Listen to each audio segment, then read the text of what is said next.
According to a new study by a neuroscientist, the brains of journalists show a lower than average level of executive functioning, with a low ability to regulate emotion, suppress biases, solve complex problems, and show creative and flexible thinking. This is a real study. On average, it found journalists were not as competent or intelligent as bankers, traders, salespeople, rodents, crack whores, coma patients, or that guy on the New York subway who pretends to strum a guitar that's actually a cardboard box. The journalists were, however, about equal in intelligence to college professors and paving stones. The scientists who performed the study warned that the average IQ of the journalists may have been unfairly lowered by including Chris Cuomo, who is, of course, the idiot child of the Cuomo family and was thus sent to work at CNN in the hopes that no one would notice he's an idiot because he'd just blend in. Unfortunately, even at CNN, that didn't work, and Cuomo just looks like an enormous idiot surrounded by other idiots. The study analyzed the responses of 40 print and broadcast journalists under certain test conditions. For instance, the journalists were gathered in a room and then shown a picture of Donald Trump. They reacted by running around hysterically in different directions, phoning each other in fake Russian voices while pretending to be anonymous sources, and then confirming the legitimacy of their sources by calling in another fake voice to vouch for the first fake voice. After this, they gave each other Pulitzer Prizes and dressed up as Robert Redford and all the president's men. In another test, the journalists were shown old videos of Barack Obama and then asked a series of 3 questions. Question number 1, would you please stop doing what you're doing to yourself? It's embarrassing the female researchers. Question 2, when you reflect on the fact that Obama's signature domestic program was based on lies and doomed to failure, and when you realize that his foreign policy resulted in an expansion of violence in the Middle East and a greater likelihood that Iran will acquire a nuclear weapon, would you then please stop doing what you're doing to yourself? It's embarrassing the female researchers. Question 3, listen, I'm serious. Would you stop, or are you some kind of perverted idiot?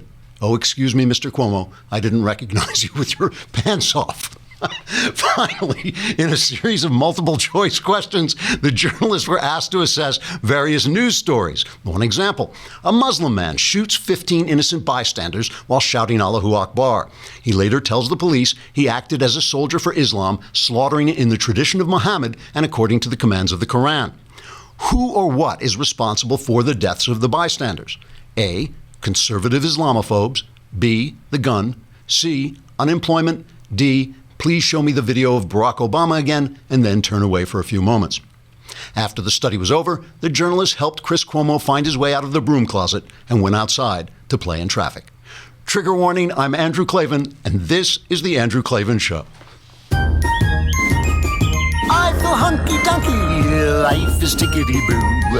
Birds are winging, also singing hunky-dunky-doo. Ship-shape, tipsy-topsy, the world is zippity-zing. It's a wonderful day, hurrah, hooray! It makes me want to sing.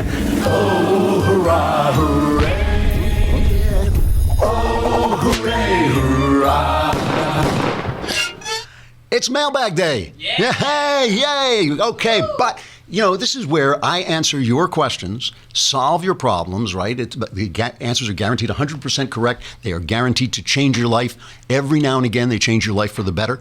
But you cannot be in the mailbag. You cannot ask a question unless you subscribe. Not only that, if you don't subscribe, you're watching on Facebook and YouTube, you have to come over to thedailywire.com where you can listen, but you still can't see the show. So you don't get the full radiant, wisdom of brilliance and mailbag genius that you should get. That's why you subscribe.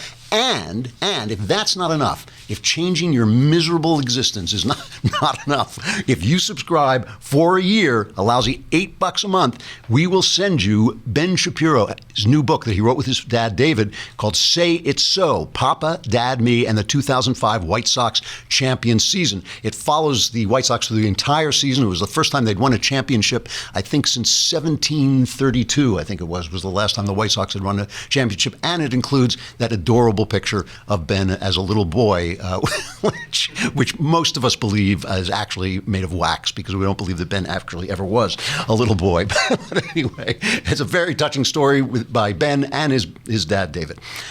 So, before we get started, let us talk about this.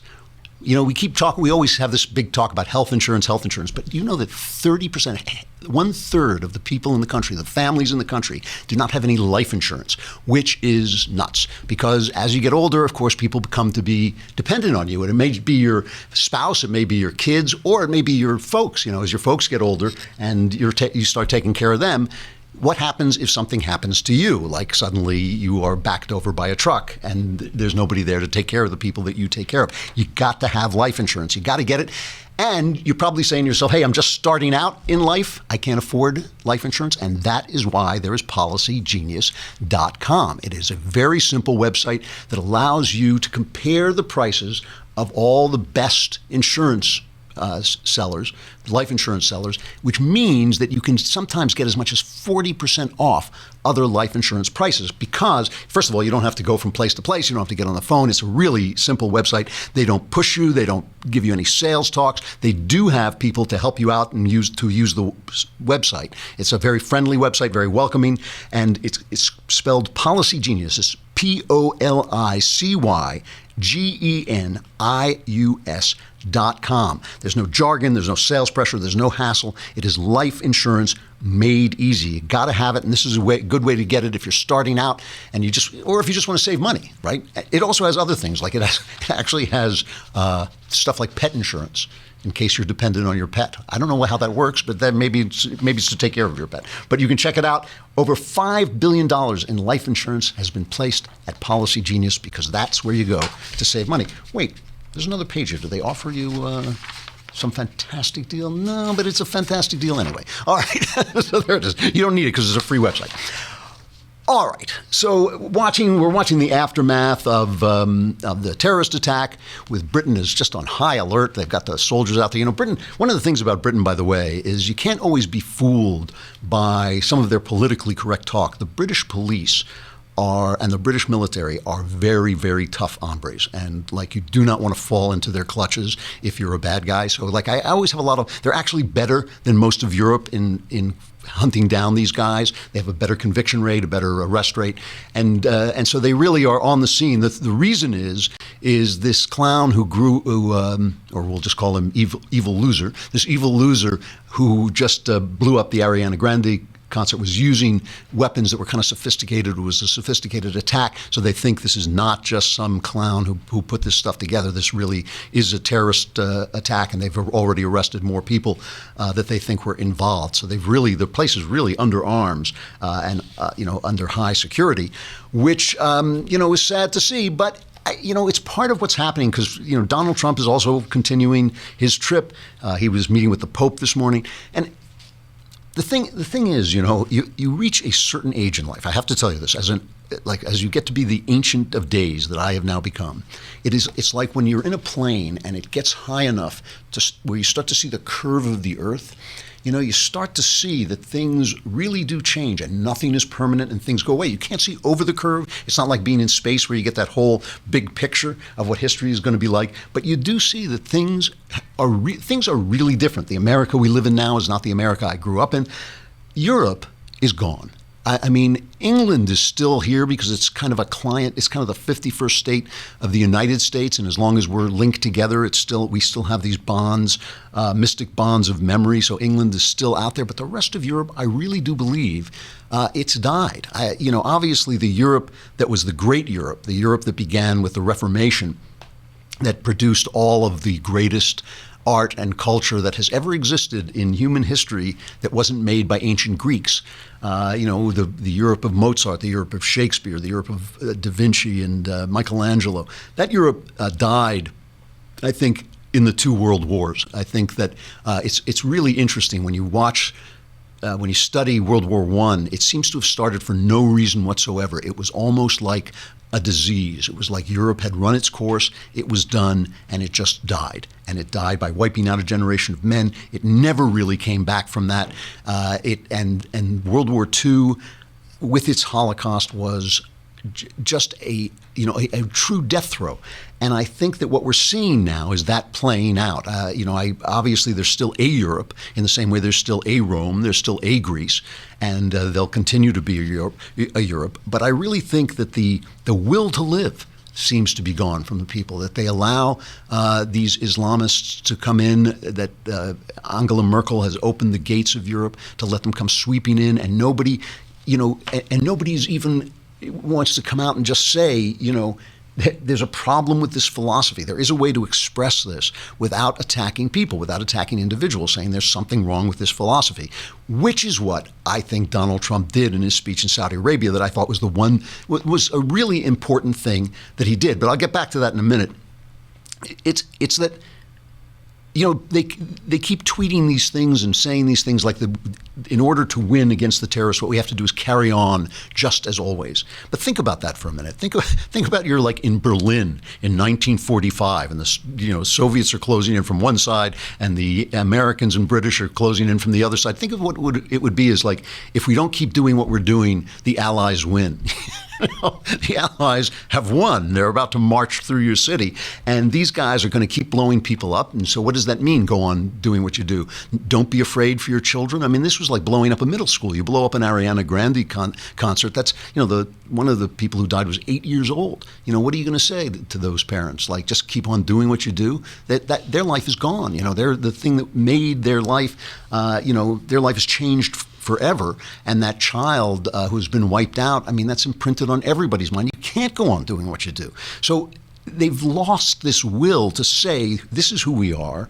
And by the way, again, I have to say this, without being racist or white supremacist or any of those things, who they are is different than who we are.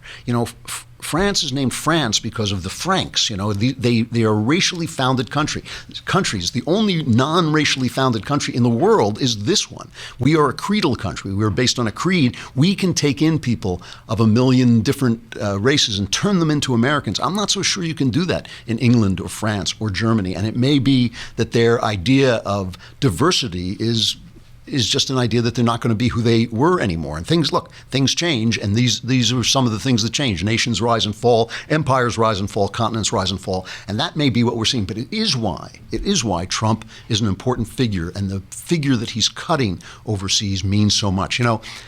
I am not trying to be, as some of the recovering never Trumpers are, I'm not trying to be a fair umpire with Trump calling balls and strikes. I don't believe in it. I'm all American all the time. I am always going to call strikes against the enemies of America, who I now think are this complex of the deep state, the media, and the Democrats, which has just been hurling itself at Trump again and again. Does that mean everything that Trump does is right? It doesn't even mean that anything Trump does is right. It simply means that he is not the danger to the state, and he is, in general, I think, a more or less, so far, has been a more or less positive force. And the things that he's doing overseas have been, I think, really positive. So much of what a guy does, what a president does when he's overseas, is symbolic. So just his flying from Saudi Arabia to Israel was an important thing. This speech that he made in Saudi Arabia, where he said basically what he said, this is translated into my words, he said, this terrorism thing is an Islamic problem. It's an Islamic problem. It is a problem in the house of Islam. He didn't say, I know a lot of you would have liked to hear him say, I think somewhere deep down I might have liked to hear him say, it is a product of Islam. He didn't say Islam necessarily leads to terror, but he said this is a problem in the house of Islam, which means you have to fix it. And I think implied in there is if you don't fix it, we will, and you won't like it. That is not going to be a happy thing. And when he talked in religious terms and said your souls are damned if you're a terrorist, you're not worshiping God, you're worshiping hate, he was telling the Saudis, who have been funding these stupid madrasas where they teach this radical Wahhabi philosophy, he was telling them, you got to stop. You got to stop. Will they? I don't know. Maybe not. But I think there's a lot of indications, a lot of things that are pushing them toward that. Mainly Obama's crazy, stupid, ignorant, and disastrous alliance with Iran, that he gave Iran so much power in his deal with them and in his negotiating with them and in his turning his back on our old allies, that now the Saudis are thinking, okay, well, if we've got to tone it down in the madrasa to make sure that the U.S. is on our side against Iran, we may have to do that. So we may get more results than than you think we will, than we would if it were not in their interest to do it. And also, I have to say, it was a delight to me to see the statement by Netanyahu. Bailey, our new, what is your role? What do we call you? Our new engineer, Bailey? Sure. Okay, we'll call you our new engineer, was saying that there should have been little bubble hearts passing between them, bloop, bloop, because they really did. They looked like we're in love, we're quoting each other, we're finishing each other's sentences, we're holding hands, we're dancing in the field. This was the statement that Netanyahu made.